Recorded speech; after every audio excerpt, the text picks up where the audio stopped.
Saviez-vous qu'on a tous un peu d'argent caché sans le savoir? Je viens de rencontrer quelqu'un qui cherche de l'argent pour investir. Il gagne un très bon salaire, mais il lui reste jamais d'argent à la fin du mois. En ce moment, il arrive flush dans ses revenus et ses dépenses. Pour l'instant, il n'est pas prêt à changer son style de vie pour mettre de l'argent de côté. Simplement en examinant ses habitudes de consommation, on peut facilement trouver de l'argent en examinant le budget, réduisant l'impôt à chaque paye et en réorganisant les dettes. Mon nom, c'est Philippe Desmarais. Je travaille depuis presque 10 ans dans le secteur des services financiers au Québec. J'ai fait mes études en économie puis je suis enregistré auprès de l'Autorité des marchés financiers comme représentant en épargne collective. Je suis conseiller en sécurité financière. Bref, j'ai une bonne expérience en finances personnelles et en finances pour propriétaires d'entreprise. Je vous partage en vidéo mon expérience de manière informelle sur des situations ou des questions fréquemment posées quand je suis sur la route. Aujourd'hui, je vais vous parler de 3 façons de trouver de l'argent caché pour investir. Investir, c'est penser à vous en premier en reconstruisant vos cotisations mensuelles. À partir de maintenant, à chaque dollar que vous allez trouver à partir de l'exercice qu'on va faire ensemble, on va les convertir en virements mensuels en mode automatique dans un compte de placement enregistré. Ce petit exercice peut vraiment en valoir la peine. Par exemple, en dégageant 85 $ par mois, ça fait un peu plus de 1 000 $ par année sans compter l'intérêt composé.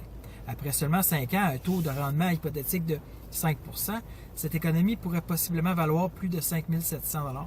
Après plus de 10 ans, 13 100. Voici 3 solutions que je vous propose pour arriver sans effort. Premièrement, un examen attentif de vos dépenses. Déterminer si les dépenses sont essentielles. On va analyser les paiements hypothécaires, les factures de services publics. On va passer en revue les factures comme le câble, le cellulaire, les assurances auto, assurances maison, les abonnements mensuels. En résumé, on va prendre quelques minutes pour prendre connaissance de vos dépenses, puis faire le ménage, puis réapproprier votre argent durement gagné. Deuxièmement, ma tactique favorite pour trouver de l'argent. Comment réduire l'impôt payé à chaque paye. Quand vous recevez un remboursement d'impôt du gouvernement à chaque année, bien, ça peut sembler comme un cadeau tombé du ciel, mais ce n'est pas le cas. Ça veut juste dire que la retenue à la source sur votre paye est trop élevée. Faites un prêt sans intérêt au gouvernement pendant toute l'année. Mais alors que vous pourriez avoir et faire fructifier votre argent dans un compte qui génère de l'intérêt.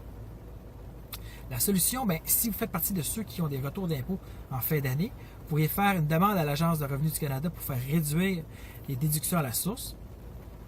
Par la suite, l'ARC communiquera à votre employeur pour faire diminuer l'impôt sur le retenu de votre salaire. Mais cette tactique-là, ça va avoir pour effet de vous donner plus d'argent sur votre paye chaque semaine. Mais c'est toutefois important de faire une bonne analyse préalablement pour ne pas vous retrouver avec une mauvaise surprise d'impôt à la fin de l'année. La troisième façon que je vous propose, c'est de trouver de l'argent, c'est de faire une consolidation de dette pour réorganiser son hypothèque. La consolidation, ça consiste à regrouper tous vos prêts dans un emprunt unique à un taux d'intérêt plus bas, avec des petits paiements mensuels. Vous pouvez choisir de consolider les dettes comme le prêt automobile, le prêt étudiant, les soldes de carte de crédit. Un moyen efficace de reprendre le contrôle de votre argent et de réduire le stress et d'obtenir des liquidités additionnelles. Si vous êtes propriétaire d'une maison, vous pouvez consolider vos dettes au moins d'un emprunt sur sa valeur nette. Garanti par votre maison, ce type de prêt-là, c'est offert à un taux d'intérêt habituellement beaucoup plus bas que celui de la plupart des cartes de crédit qui peuvent varier de 19 à 28 %. En payant des intérêts mensuels moins élevés, on va dégager des fonds supplémentaires que vous pouvez utiliser en vue de votre retraite. Posez-vous la question, est-ce que ça serait souhaitable de rembourser votre prêt hypothécaire sur une période différente de manière à vous procurer des liquidités nécessaires pour commencer un portefeuille de placement ou verser des primes pour protéger votre famille?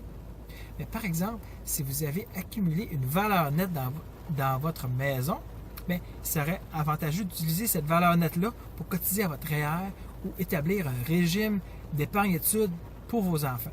Vous pourriez obtenir une subvention de 20 à 30 % pour envoyer les enfants à l'école. Bien, ça, c'est des simples méthodes qui sont parfois méconnues, mais qui sont accessibles. Il s'agit d'y penser, puis bref, un réalignement des finances, ça peut vous permettre de trouver l'argent caché.